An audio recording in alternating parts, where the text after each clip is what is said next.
Something that I've learned from Drew Houston, the founder and CEO of Dropbox. I think I was like 20 years old, and it's a pretty cool brunch to be having. I'm sitting there with him and I'm asking similar questions. And he told me something that was amazing. He said, the problem people have with dealing with uncertainty, which is uncertainty is entrepreneurship. That's the difference between being an employee and being an entrepreneur, is the entrepreneur takes on the uncertainty, right? Drew said the key that people misunderstand about uncertainty is that you're not born with it. It's a muscle. And people just assume that because they don't have it, it's not for them. He said, if you think of uncertainty as a muscle and you train it like a muscle, things start changing. Let's say you haven't worked out your biceps. You don't go to the gym and just start lifting the 60-pound dumbbell. No, you start with 2, and then you go 5, and you go 10, and then you take, a couple days off. You have to, have rest days. If you think of it the way you train a muscle, all of a sudden uncertainty becomes this manageable thing where you start small and you work your way up. And something that Drew said that I love, he said, when you feel the pain, that means you're working up a weight class. That's cool. And then he said, when you pull a muscle, like psychologically, if you've taken on so much uncertainty that you're having a panic attack, you're way too high in your weight class, tone it down a little. It doesn't mean it's not for you, but if I've done it, you're lifting weights and you pull something, all right, you're gonna go down maybe 10 or 20 pounds the next time you go into the gym. And then you work your way slowly back up. I've learned that insecurities will never leave you. Just like with fear, they're a natural part of the human condition. So your goal shouldn't be to rid yourself of insecurities. It should be to become so aware of them that they could be yammering away and you go, oh, that's just the insecurity.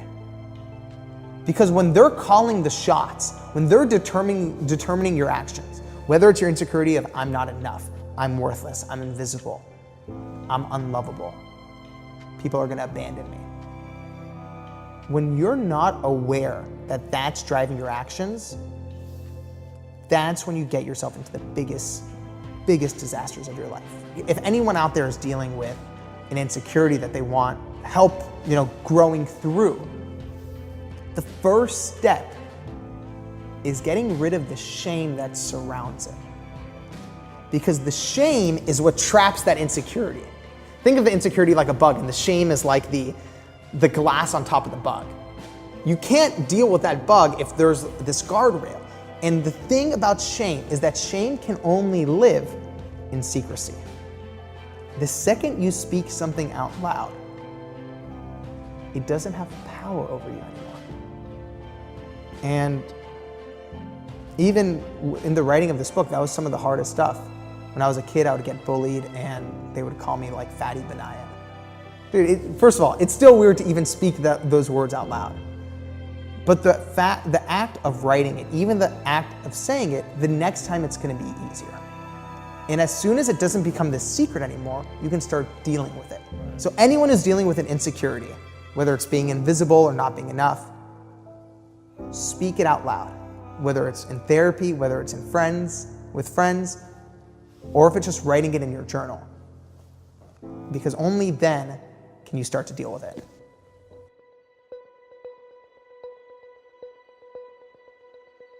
What are some of the most impressive third door moments that you heard from other people researching the book? My favorite is Spielberg's. Because in many ways, Spielberg's third door story embodies so much of the third door in general. And the reason I love it so much is because of how it starts.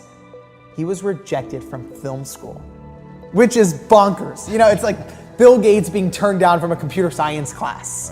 Right. Spielberg was rejected from USC Film School multiple times. And what I love about him is that instead of doing what most people would do is think, maybe I'm not cut out for this, he decided he was gonna take his education into his own hands. So what he did is he registered for Cal State Long Beach, which isn't too far away, and he arranged his classes So he would only be there, Tuesdays and Thursdays. And he decided he would find a way to break into Hollywood. So what he did is, have you been to Universal Studios theme park?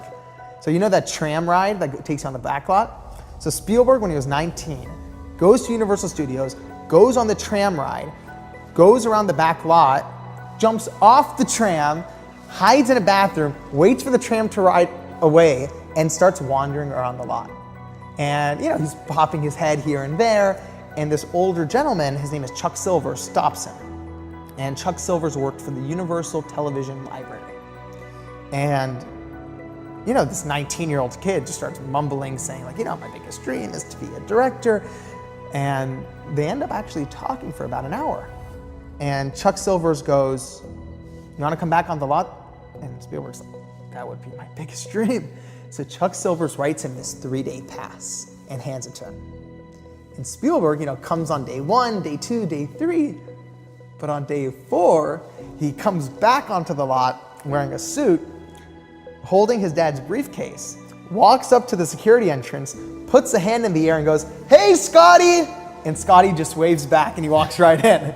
And for months, Spielberg would walk back onto the lot and sneak into sound stages, go into editing rooms, asking actors and actresses and producers out to lunch, soaking up as much knowledge as he could. And again, what I love about it is this was a kid who was rejected from film school, and in many ways, he created his own film school. And, he's going around the lot, and after a while, Chuck Silvers, who became a mentor to him, said one of the best pieces of advice he could have given.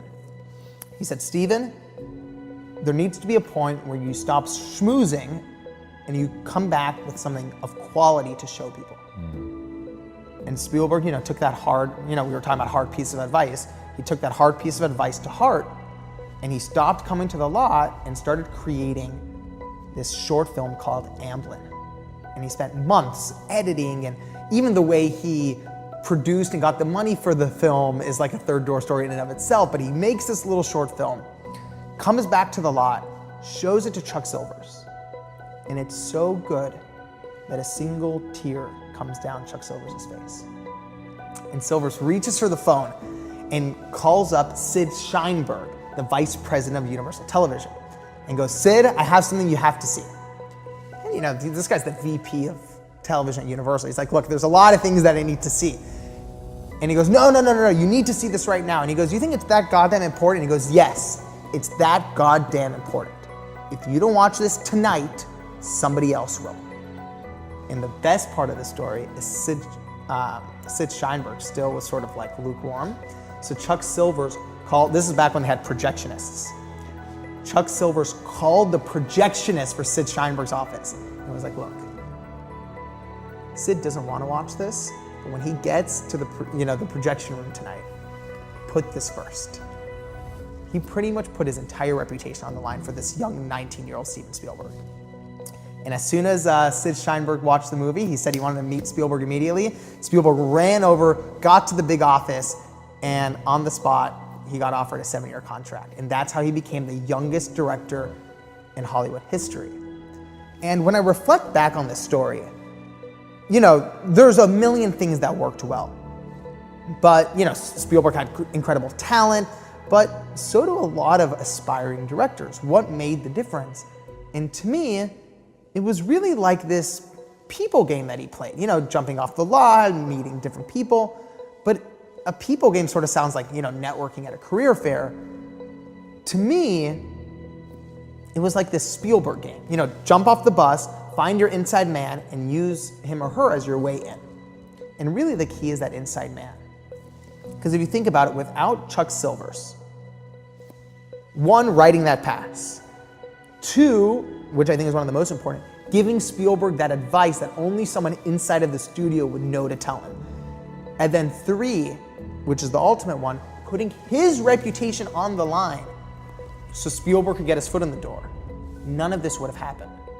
And to me, I've realized every single person, doesn't matter if it's Bill Gates, Lady Gaga, Maya Angelou, Steve Wozniak, they've all had an inside man or woman who's believed in them enough to put their reputation on the line to open that door.